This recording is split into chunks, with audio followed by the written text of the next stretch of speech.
Hello नमस्कार दोस्तों एवं साथियों, आप सभी को हमारे पीटीएफ परिवार में स्वागत है, अभिनंदन है। आज हम लोग करने वाले हैं बिहार स्पेशल।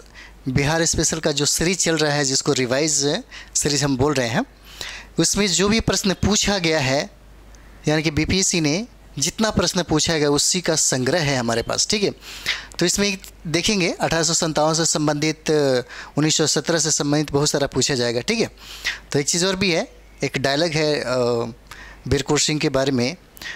80 वर्ष के हड्डी में जागा जोश पुराना था, कहते हैं वीर कुंवर सिंह बड़ा वीर मर्दाना था। तो उन्हीं के बारे में आज हम लोग जानते हैं। देखिए, राजकुमार शुक्ला किस गांव के निवासी थे? अगर बात करें हम लोग तो 100 क्वेश्चन ऑलरेडी हो चुका है और 101 से हम लोग स्टार्ट करते हैं। ठीक है, तो पहला क्वेश्चन है कि राजकुमार शुक्ला का, यानी कि राजकुमार शुक्ल जो है किस गांव के निवासी होते हैं। तो यहाँ पे बात करते हैं किस गांव के निवासी हैं। तो देखिए, ये प्रश्न पूछा गया अभी पीछे, मुरली भरहवा के निवासी हैं। कहाँ के? तो मुरली भरहवा के निवासी हैं। ठीक है, पूछा जा सकता है। देखिए, चंपारण आंदोलन के जो प्रमुख नेता थे वो राजकुमार शुक्ल थे और 1916 के लखनऊ अधिवेशन में महात्मा गांधी से उन्होंने मिला और मिलने के बाद आप बीती कहानी सुनाई चंपारण के बारे में। तब जाकर के महात्मा गांधी चंपारण आने को राजी हो गए। और कहा जाता है राजकुमार शुक्ल के बारे में कि उन्होंने अपनी जीवन की सारी कमाई किसानों के आंदोलन में लगा दी थी। जब उनकी मृत्यु हो गई तो उनके पास समझिए कि कफन खरीदने के लिए कुछ भी नहीं था, ऐसी हालात थी उनके पास। तो लोग से चंदा इकट्ठा करके उनका दाह संस्कार किया गया। हालांकि ये कहानी बहुत ही गजब का है। राजकुमार शुक्ल का जितना योगदान है चंपारण में, उतना इतिहास में लिखा नहीं गया, पढ़ा नहीं जाता है। लेकिन सबसे ज़्यादा योगदान आपको महात्मा गांधी के चंपारण सत्याग्रह से संबंधित जोड़ दिया जाता है। तो आइए हम लोग शुरुआत करते हैं। राजकुमार शुक्ला किस गाँव के निवासी थे? तो देखिए, मुरली भरहवा के निवासी थे। ये इंपॉर्टेंट है, ये पूछा जाता है। ठीक है, चलिए उसी तरह दूसरा हम लोग कहते हैं सच्चिदानंद सिन्हा किसके साथ जुड़े थे। सच्चिदानंद सिन्हा की बात कर दी जाए तो किसके साथ जुड़े थे? तो ये देखिएगा क्या हो जाता है इसमें। देखिएगा, ये 102 का सवाल क्या कहता है, इनमें से किसी के साथ नहीं जुड़े थे सच्चिदानंद सिन्हा। ठीक है, सच्चिदानंद सिन्हा इनमें से किसी के साथ जुड़े नहीं थे। ये ऑप्शन क्या होता है? डी आंसर होता है। ठीक है, चलिए अगला प्रश्न देखते हैं। अगला प्रश्न है, कुंवर सिंह ने 1857 के विद्रोह का नेतृत्व किस प्रांत से किया था? किस प्रांत से किया था? तो क्या हो जाएगा? इसका आंसर डी हो जाएगा। कौन सा? तो बिहार से किया था। ठीक है, बिहार से किया था। तो वीर कुंवर सिंह से संबंधित जो 1857 की क्रांति है, यहाँ से प्रश्न बहुत पूछे जाते हैं बिहार के एग्ज़ाम में। ठीक है, तो ये आपको कंठस्थ करके चलिए कि आपको 1857 की क्रांति पढ़ेंगे तो वीर कुंवर सिंह के बारे में ज़रूर बेहतर तरीके से हम लोग पढ़ेंगे। तो 104 जो प्रश्न कहता है कि कुंवर सिंह राजा थे, कहाँ के थे? तो ये देखिए, जगदीशपुर के राजा थे। कहाँ के? तो इसका आंसर क्या होता है? सी आंसर होता है, जगदीशपुर के राजा थे। ठीक है, अगला प्रश्न देखिए, कहता है कि कुंवर सिंह के विरुद्ध आरा में अंग्रेजी फौज का नेतृत्व करने वाला पहला सेनानायक इनमें से कौन था? 105 क्या कहता है? तो देखिएगा, कैप्टन डनवर था। कौन हो जाएगा? तो ये देखिए, कैप्टन डनवर हो जाएगा। इसका आंसर होता है, कहता है कि आरा में अंग्रेजी फौज के नेतृत्व करने वाला पहला अंग्रेजी मतलब सेना नायक कौन था? तो कौन हो जाएगा? तो इसका ऑप्शन देखिएगा, इसका ऑप्शन बी हो जाएगा। और किसके बारे में पूछा गया? कैप्टन डनवर। कौन? तो कैप्टन डनवर था। ये व्यक्ति कैप्टन डनवर था।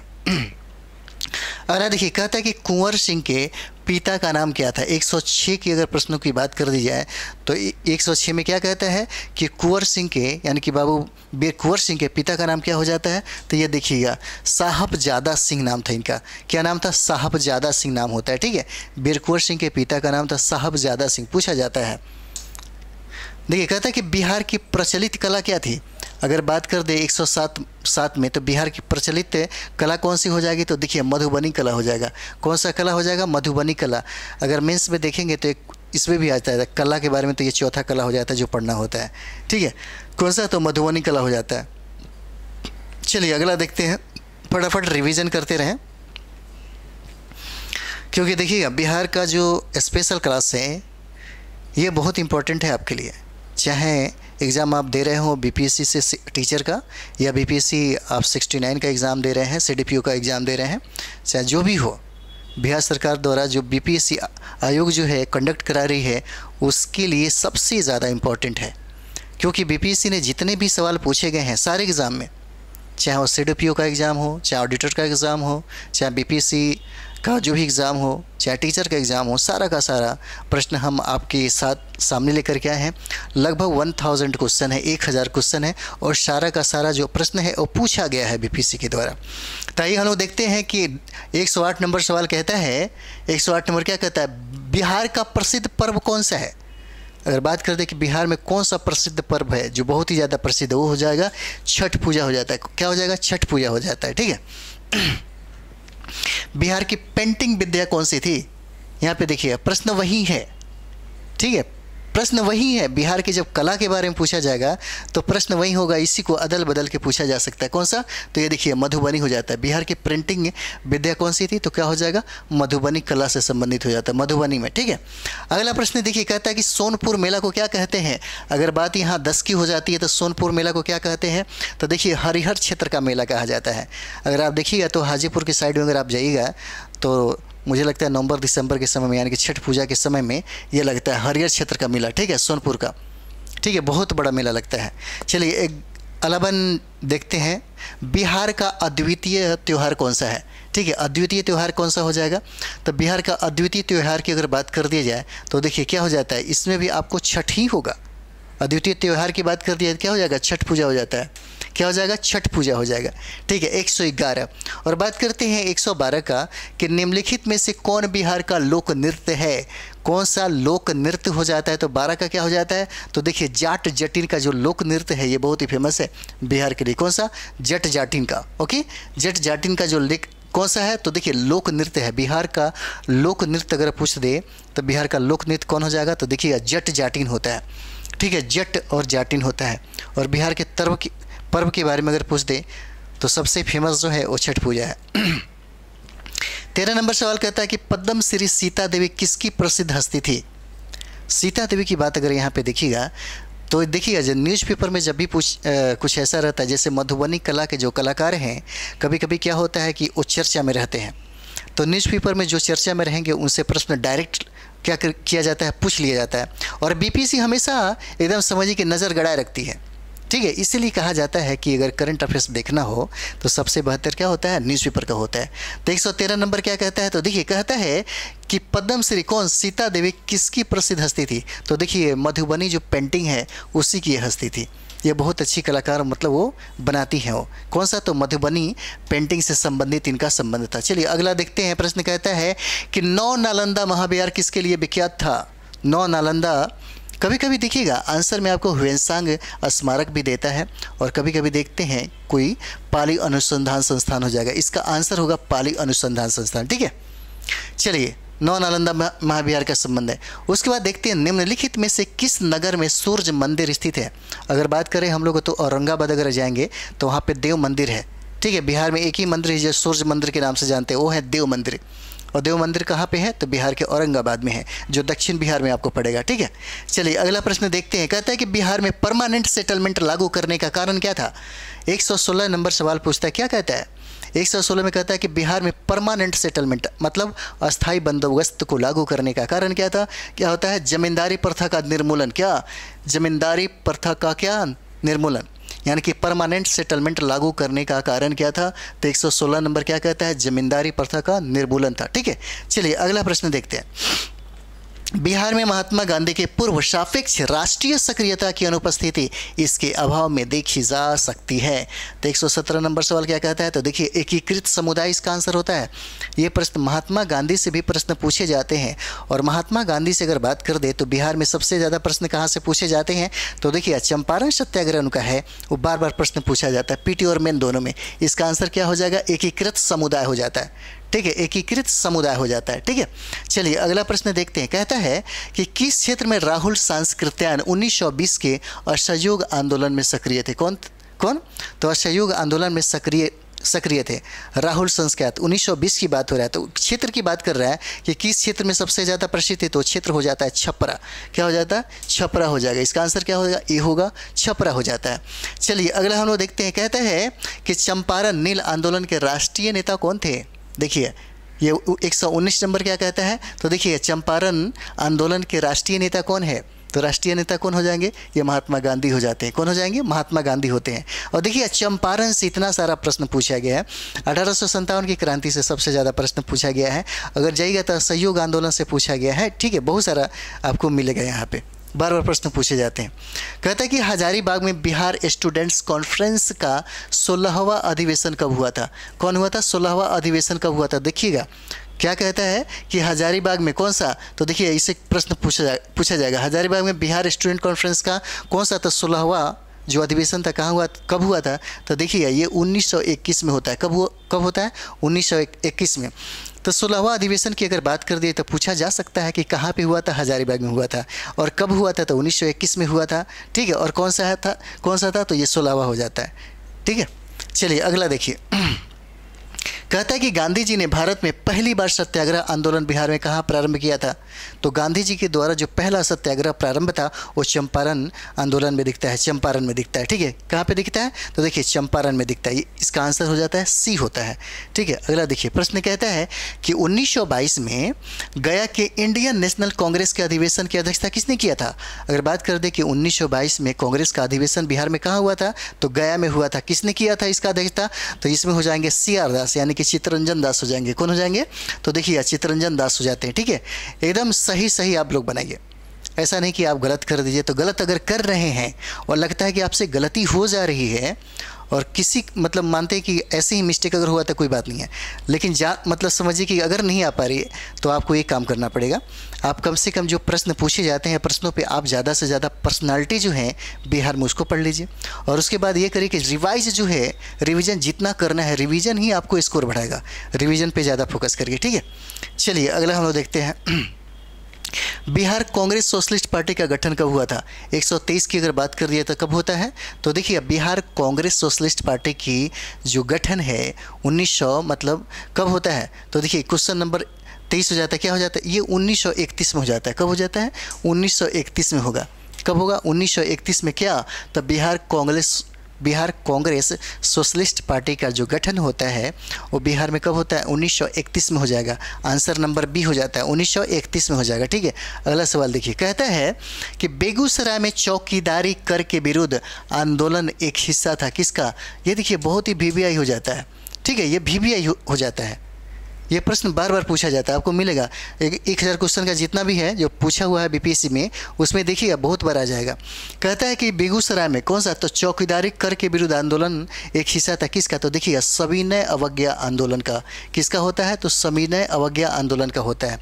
और इसी सविनय अवज्ञा आंदोलन का हिस्सा रहता है कौन सा? कर, यानी कि कौन सा? चौकीदारी कर जो होता है कहाँ पे होता है? तो ये पूछा जाएगा कहाँ पे? तो बेगूसराय में। ठीक है, चलिए अगला हम लोग देखते हैं। कहता है कि बिहार के उस क्रांतिकारी का नाम बताइए जिसने सितंबर में हिंदुस्तान सोशलिस्ट रिपब्लिक आर्मी की बैठक में क्या किया था? भाग लिया था। 125 नंबर सवाल क्या है? तो देखिए बहुत ही VVI ये वाला आपको बहुत ही VVI। कहता है कि बिहार के उस क्रांतिकारी का नाम बताइए जिसने सितंबर में क्या? तो हिंदुस्तान सोशलिस्ट रिपब्लिकन आर्मी का HSRA में क्या किया था? इसके बैठक में भाग लिया था। ठीक है, और ये सब चीज़ देखिएगा इसमें आपको भगत सिंह थे, चंद्रशेखर आज़ाद से, ऐसे बहुत सारे मतलब क्रांतिकारी नेता थे। तो बिहार का कौन ऐसा व्यक्ति था जो इस बैठक में भाग लिया था? उसका नाम क्या है? तो ये देखिए फणींद्र नाथ घोष हो जाएंगे। क्या हो जाएंगे? ये फणींद्र नाथ घोष हो जाते हैं। ठीक है, फणींद्र नाथ घोष हो जाएंगे। अगला देखिए, कहता है कि चंपारण आंदोलन से कौन संबंधित नहीं था? 126 में क्या कहता है? कहता है कि चंपारण आंदोलन से कौन व्यक्ति है जो संबंधित नहीं है? तो सोच के देखिए, ये तो 1942 से थे। 1942 भारत छोड़ो आंदोलन, कौन? जयप्रकाश नारायण। और यही नहीं थे। ठीक है, यही नहीं थे, बाकी तो सारे के सारे लोग थे।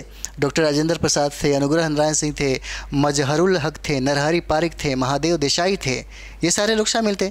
सिर्फ जयप्रकाश नारायण नहीं थे। तो जयप्रकाश नारायण का संबंध 1942 में होता है भारत छोड़ो आंदोलन, और उन्होंने आज़ाद दस्ता का निर्माण करता है। ठीक है, चलिए अगला देखते हैं हम लोग।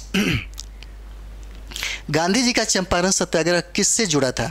अब सोच के देखिए, चंपारण सत्याग्रह को अनेक तरीके से प्रश्न पूछने का कोशिश किया। अगर आप एक बार समझ जाते हैं तो समझिए कि चंपारण से, यानी कि महात्मा गांधी का जो संबंध है चंपारण से, वहाँ से जितने भी प्रश्न बनते हैं बनता ही बनता है निश्चित तौर पे।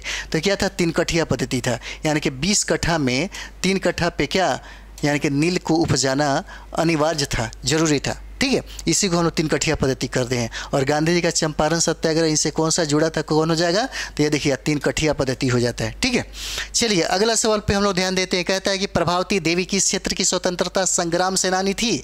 128 नंबर क्या कहता है, तो 128 में देखिए प्रभावती देवी का, तो ये क्या होता है, चंपारण हो जाता है। चंपारण, प्रभावती देवी का क्या होता है, चंपारण हो जाता है। इसको याद रखेंगे, पूछा जाता है।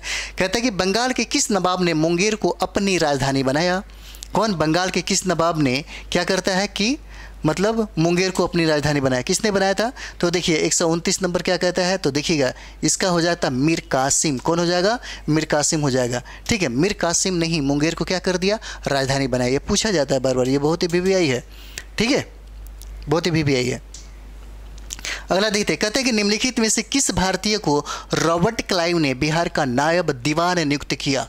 ठीक है, नायब दीवान नियुक्त किया किसको, तो देखिए सिताब राय को, मतलब सिताब राय को क्लाइव ने क्या किया था, बिहार का किसका, तो बिहार का दीवान नियुक्त कर दिया था। रॉबर्ट क्लाइव की बात कर दिया जाए तो रॉबर्ट क्लाइव ने बिहार का दीवान किसको बनाया, तो सिताब राय को बनाया। ये प्रश्न बार बार पूछा जाता है, बहुत ही वीवीआई है। कौन सा, तो देखिए सिताब राय को। यह प्रश्न बहुत ही वीवीआई है, पूछा जाता है, बार बार पूछा जाता है। ठीक है, अगला प्रश्न देखते हैं। कहता है कि गोलघर का निर्माण किस गवर्नर जनरल के समय में हुआ था। 31 नंबर सवाल है, क्या कहता है, कहता है कि किस गवर्नर जनरल के समय में गोलघर का निर्माण हुआ था। किसके समय में हुआ था, देखिए लॉर्ड कॉर्नवालिस के समय में हुआ था। किसके समय में हुआ था, सी ऑप्शन होता है, लॉर्ड कॉर्नवालिस के समय में हुआ था। ठीक है, ये लॉर्ड कॉर्नवालिस होते हैं। उसके बाद अगला देखते हैं, पटना के 1857 के स्वतंत्रता संग्राम के नेता कौन थे। क्या कहता है कि पटना के, अगर 32 की बात कर दी जाए तो देखिए 1857 की क्रांति की बात कर दी जाए तो बिहार की अगर बात करता है तो कौन हो जाएंगे, वीर कुंवर सिंह हो जाएंगे। जगदीशपुर के कौन हो जाएंगे, तो कुंवर सिंह हो जाएंगे। आरा के कौन हो जाएंगे, तो कुंवर सिंह हो जाएंगे। बात सवाल यहाँ पे जब पटना की बारी आएगी तो यहाँ पे देखिएगा पीर अली का नाम आता है। किसका, तो पीर अली का नाम आता है। ठीक है, पीर अली का नाम आता है। चलिए अगला सवाल देखते हैं। 1830 के दशक में पटना नगर निगम क्या था, केंद्र था। ठीक है, अगर बात करते हैं यहाँ पे तो 33 नंबर सवाल क्या कहता है, तो 33 के देखिए 1830 के दशक में पटना किसका मतलब केंद्र था, तो देखिए बहावी आंदोलन का केंद्र बिंदु कहाँ था। अगर केंद्र की बात करते हैं तो पटना हो जाता है। ये प्रश्न बहुत बार पूछा जाता है, ये देखिए बहुत भी है। बहावी आंदोलन का संबंध पूछ देगा, पटना, बेगूसराय, दरभंगा, बक्सर किसके साथ है, तो वो सब में मरेगा पटना में। ठीक है, पटना केंद्रित हो जाता है। उसके बाद देखिए 34 नंबर सवाल पूछता है, 134 कहता है कि 1866 और 86 के नील खेतिहरों के बिहार में हुए विद्रोह के क्षेत्र की पहचान करें। क्या कहता है 134, तो देखिए कौन सा हो जाएगा। अगर बात कर दे कि नील खेतिहरों के बिहार में विद्रोह के लिए किसको आप चिन्हित करेंगे, तो देखिए चंपारण पहले हो जाता है, उसके बाद क्या हो जाता है, मुजफ्फरपुर हो जाता है। चंपारण और मुजफ्फरपुर। ठीक है, इसका ऑप्शन होता है बी। 34 का क्या होता है, 34 का क्या होगा, बी होगा, चंपारण, यानी कि चंपारण महात्मा गांधी संबंधित, और मुजफ्फरपुर में देखिएगा दरभंगा का जो होता है उससे संबंधित होता है, किसान आंदोलन से। अगला सवाल कहता है कि इल्तुतमिश ने बिहार में अपना प्रथम सूबेदार नियुक्त किया था। किसको, इल्तुतमिश ने बिहार में अपना प्रथम सूबेदार किसको नियुक्त किया था। ये 35 नंबर सवाल है, क्या हो जाता है, तो ये देखिए मलिक जानी को नियुक्त किया था। यह प्रश्न बार बार पूछा जाता है, बहुत ही वीवीआई है। इल्तुतमिश ने मलिक जानी को क्या किया था, देखिए इल्तुतमिश ने बिहार में प्रथम सूबेदार किसको नियुक्त किया। अगर बात करें कि इल्तुतमिश ने प्रथम सूबेदार किसको नियुक्त किया बिहार में, तो ये क्या हो जाता है, मलिक जानी नाम होता है। क्या नाम होता है, तो देखिए मलिक जानी नाम होता है। बहुत बार प्रश्न पूछा गया है। ठीक है, अगला सवाल देखिए, कहता है कि अकबर ने बंगाल तथा बिहार को मुगल साम्राज्य में मिलाया था। यानी कि 36 नंबर सवाल की अगर बात कर दिया जाए तो क्या हो जाता है, अकबर ने बंगाल तथा बिहार को कब मिलाया था। और देखिएगा सबसे पहले बिहार को मिलाने वाला मुगल बादशाह कौन था, अकबर था। कब होता है, तो 1876 में। ठीक है, 36 नंबर सवाल क्या है, तो 1576 में कहा जाता है कि अकबर ने 1601 में पहला युद्ध लड़ा था जिसका नाम था असीरगढ़। क्या नाम था, असीरगढ़ होता है। ठीक है, और 1605 में बेचारे की डेथ हो जाती है। ठीक है, 1605 में क्या होता है, मृत्यु हो जाता है। ठीक है, चलिए ये हो जाता है 1500 क्या होता है, 76 में। 1576 में बिहार और बंगाल को क्या करता है, ये वहाँ पे जीत लेता है। चलिए अगला सवाल देखते हैं। किसने प्राचीन पाटलिपुत्र नगरी के स्थान पर पटना शहर बसाया। किसने बसाया, तो देखिएगा 37 नंबर सवाल क्या कहता है, तो पटना नगरी की अगर बात कर दिए, प्राचीन पाटलिपुत्र नगरी के स्थान पर पटना शहर को बसाया। तो पाटलिपुत्र की अगर बात कर दी जाए तो पाटलिपुत्र को किसने बसाया था, तो देखिएगा हर एक वंश का एक शासक था जिसका नाम था, क्या नाम था, उदयन नाम था। और कहता है कि पाटलिपुत्र के स्थान पे पटना को किसने बसाया, तो कौन बसाया, तो शेरशाह ने बसाया। ठीक है, क्या हो जाएगा, शेरशाह हो जाता है। ठीक है, शेरशाह हो जाता है। चलिए अगला प्रश्न देखते हैं। कहता है कि मध्यकाल के किस शासक के शासनकाल में बिहार का समूचे उत्तर भारत में राजनीतिक प्रभाव रहा, राजनीतिक प्रभाव रहा, क्या होता है, तो 38 का क्या हो जाएगा। तो देखिएगा, अगर बात कर दे उत्तर बिहार के राजनीति का सबसे ज़्यादा प्रभुत्व जो है उस समय देखिएगा तो शेरशाह सबसे ज़्यादा होता है। कौन होता है, शेरशाह सूरी का। शेरशाह सूरी का उत्तर भारत की राजनीति में सबसे ज़्यादा प्रभाव देखने को मिलता है। किसके समय में, तो शेरशाह सूरी के समय में। ठीक है, इसका आंसर होता है डी। चलिए अगला प्रश्न देखते हैं। कहता है कि मुगलों के पतन के बाद बिहार किसके अधीन हो गया। 39 नंबर का सवाल देखेंगे तो देखिए, कहता है कि मुगलों के पतन के बाद बिहार किसके अधीन हो गया, तो देखिए बंगाल के नवाबों के अधीन हो गया। किसके अधीन हो गया, तो बंगाल के नवाबों के अधीन क्या हो गया। देखिए सबसे बड़ी बात है कि मुगल का जैसे ही पतन होने लगा, जब वो साम्राज्य और उसके जो सम्राट थे कमज़ोर होने लगे थे, तो जो बंगाल था वो एकदम समझिए कि उभर रहा था तेज़ी से, तीव्र गति से, और उसने क्या किया, उसने बिहार को अपने कब्जे में कर लिया। ठीक है, तो बंगाल के नवाबों के अधीन हो गया। ठीक है, चलिए अगला प्रश्न देखते हैं हम लोग। अगला प्रश्न कहता है कि सम्राट शाह आलम द्वितीय ने ईस्ट इंडिया कंपनी को बंगाल तथा उड़ीसा की दीवानी प्रदान की थी।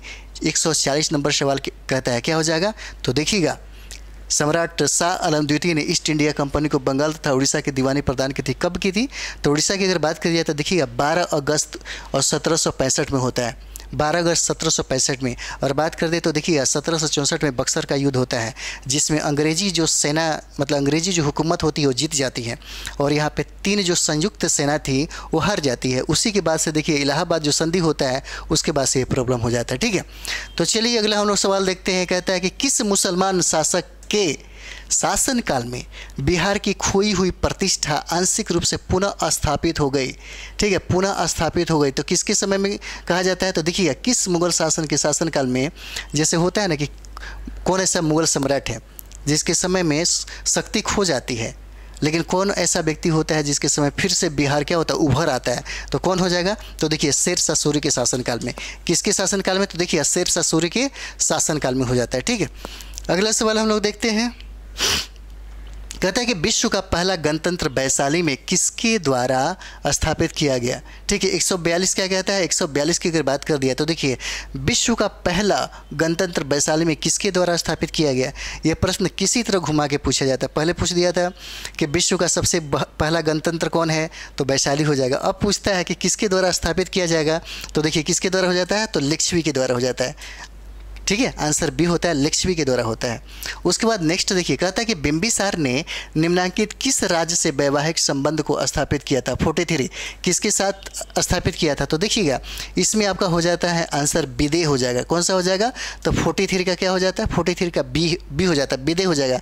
और विदेह के साथ देखिए बिंबिसार ने वैवाहिक संबंधों के माध्यम से क्या किया, अपने साम्राज्य को काफ़ी मतलब विस्तार भी किया और साथ ही साथ सशक्त कर दिया और साम्राज्य को संगठित कर दिया। ठीक है, अगर आपसे कभी गलती हो जाती है, क्योंकि बिहार आपसे गलती नहीं होना चाहिए, इसका मतलब अगर गलती होता है तो रिवाइज करिए और लगातार बैठ के 3-3 घंटा पढ़िए 4 बार, 3 चौका 12 काफ़ी होता है। खाना वाना खाइए, चाय कॉफ़ी पीजिए। ठीक है, ज़्यादा भी मत खा लीजिए ताकि आपको नींद आए, क्योंकि नींद भी परेशान कर देता है। ठीक है, और तैयारी करिए, आपके पास बहुत कम टाइम है, बहुत ही कम टाइम है। और हमने एक वीडियो बनाया है, आप चाहें तो उसको देख सकते हैं। 40 दिन में जो बेहतर प्लान है आप उसको देख सकते हैं। 40 दिन में जो बेहतर प्लान है उसके अनुसार भी आप अपने आप को एक बार देख लीजिए, कहाँ पे कमी हो रही है और कहाँ से क्या प्रश्न सबसे ज़्यादा इंपॉर्टेंट, किस पे फोकस करना चाहिए। सबसे ज़रूरी है कि क्या क्या पढ़े 40 दिनों में, जिससे हमारा रिजल्ट समझिए कि 100% हो जाए, 100 पार करे मेरा स्कोर, उसके लिए मैंने बताया। ठीक है, तो देखिए क्या होता है, विदेह हो जाता है। अगला देखिए, कहता है कि राजकुमारी चेलहना, कौन सा, चेलहना कौन थी, राजकुमारी चेलहना कौन थी, तो 44 क्या कहता है, ये देखिए वजी लिच्छवी की राजकुमारी थी। ठीक है, ये आंसर होता है वजी लिच्छवी की क्या थी, राजकुमारी थी। ठीक है, अगला सवाल देखते हैं। कहता है कि निम्नलिखित किस राजा ने वैवाहिक नीति अपनाकर अपने राज्य की स्थिति मजबूत की। देखिए प्रश्न एक ही है, बिंबिसार से हर्यक वंश के जो सम्राट बिंबिसार हैं, इनसे प्रश्न का तांता लग जाता है। और देखिए अब बिहार ने बार बार पूछा है, अलट पलट के अगल बगल से उसी से संबंधित है। कौन हो जाता है, तो बिंबिसार हो जाता है। बिंबिसार को हर्यक वंश का संस्थापक कहा जाता है। ठीक है, और इससे संबंधित देखिए इनकी वैवाहिक नीति है जो बहुत ही अच्छा माना जाता है, और वैवाहिक नीति से बहुत सारे प्रश्न पूछे जाते हैं। यानी कि 3 जो इन्होंने विवाह किया था उससे आपको प्रश्न रहते ही रहते हैं। ठीक है, अगला चलिए, और मैंने इसको करवाया है, हर्यक वंश अगर देखेंगे तो आप मेरा जो इतिहास हमने कराया है उसको बहुत बेहतर तरीके से हर्यक वंश को मैंने कराया है, ये भी प्रश्न नहीं छूटने वाला है। तो देखिए, अजातशत्रु ने अवंती के हमले से बचने के लिए किलाबंदी की थी। उसने वह किला कहाँ बनवाया था? 146 नंबर क्या कहता है? तो देखिए, अजातशत्रु ने अवंती के हमले से बचने के लिए एक किलाबंदी की थी, और वो किलाबंदी कहाँ पे बनाया था? तो देखिए, राजगिरी में बनाया था। कहाँ पे? तो राजगिरी में बनाया था। ठीक है, इसका आंसर राजगिरी हो जाएगा। और देखिए, पूछा गया, बहुत बार पूछा गया, आपको फिर मिलेगा अगली बार। कहता है कि मगध की प्रारंभिक प्रथम राजधानी कौन थी? देखिए, आ गया, मगध की प्रथम प्रारंभिक राजधानी कौन थी? तो क्या हो जाता है? गिरिब्रज हो जाता है, जिसको राजगिरी भी बोलते हैं। ठीक है, चलिए अगला सवाल देखते हैं। कहता है कि किस शासक द्वारा सर्वप्रथम पाटलिपुत्र का राजधानी के रूप में चयन किया गया? पाटलिपुत्र की राजधानी के रूप में चयन किया गया, तो क्या हो जाएगा? देखिए, अब पाटलिपुत्र की राजधानी कौन बसाया? तो हर्यक वंश का सम्राट था, अजातशत्रु का बेटा था, जिसका नाम था उदयन। और उदयन ने ही क्या किया? राजधानी को परिवर्तित कर दिया और राजगिरी से लेकर के आया कहाँ? पाटलिपुत्र। और पाटलिपुत्र की अगर बात कर रही है तो इसको अजीमाबाद के नाम से भी जानते हैं, और साथ ही साथ इस पाटलिपुत्र को कुसुमपुर भी कहते हैं। ठीक है, और शेरशाह ने इसी पाटलिपुत्र का नाम चेंज करके क्या कर दिया? शेरशाह, मतलब पटना कर दिया। ठीक है, तो कौन हो जाता है? इसका आंसर उदयन द्वारा होता है। किसके द्वारा होता है? तो उदयन द्वारा हो जाता है। ठीक है, इस चीज़ को थोड़ा सा एक बार देख लीजिए, बार बार अगर रिवाइज करते, देखिए रिवीजन जितना ज़्यादा होगा डिवीजन आपको मिलेगा, ये कन्फर्म है 100%। जितना ज़्यादा रिवीजन होगा, जितना ज़्यादा आप सेट मारिएगा। देखिए, अभ्यास मायने रखता है। अगर आप जाते हैं एग्ज़ाम हॉल में और पता चलता है कि 4-5 ऑप्शन है और उसमें अगर कन्फ्यूजन होने लगे, तो इसका मतलब याद कर लीजिए कि आपने सही तरीके से रिवीजन नहीं किया और सही तरीके से आपने प्रैक्टिस नहीं किया। ठीक है, तो चलिए क्या होता है? ये हो जाता है उदयन। उसके बाद कहता है उदयन के बाद मगध साम्राज्य पर किस राजवंश का शासन था? ठीक है, क्या कहता है? 149 कहता है कि भाई उदयन के बाद मगध साम्राज्य पर, यानी कि हर्यक वंश के बाद कौन सा शासन मतलब आया यहाँ पे? तो देखिए, ये शिशुनाग वंश हो जाता है। क्या हो जाता है? तो शिशुनाग वंश हो जाएगा। ठीक है, शिशुनाग वंश हो जाता है, यानी कि इसके बाद हर्यक वंश के बाद। अब देखिएगा, लास्ट जो हमारा सवाल है, इससे बहुत सारा प्रश्न पूछेगा। 100% देखिएगा, हम आपको जितने भी 1000 प्रश्न जो करा रहे हैं ना, आपको एक बार कर लीजिए इसको। ठीक है, और तब देखिएगा जितना भी आप सेट मारिएगा, और ज़्यादा संभावना रहेगा यहीं से इर्द गिर्द से ही प्रश्न बनते हैं और पूछा जाता है। ठीक है, तो चलिए देखते हैं ये क्या होता है। मेगास्थनीज की पुस्तक का नाम क्या है? तो ये देखिए, इंडिका हो जाता है। ये क्या होता है? इसका आंसर बी हो जाएगा, इंडिका हो जाएगा। और इसी के साथ हमारा सेशन समाप्त होता है। ये सेशन आपको और आपके एग्ज़ाम के लिए बहुत ही लाभदायक होगा। इसके लिए थोड़ा सा आप अपने दोस्तों के लिए एक काम करें, थोड़ा सा इसको शेयर कर लें, ज़्यादा से ज़्यादा शेयर करें और इसको अच्छा से रिवाइज करें। ठीक है, चलिए अगले वीडियो मिलते हैं। Thank you very much.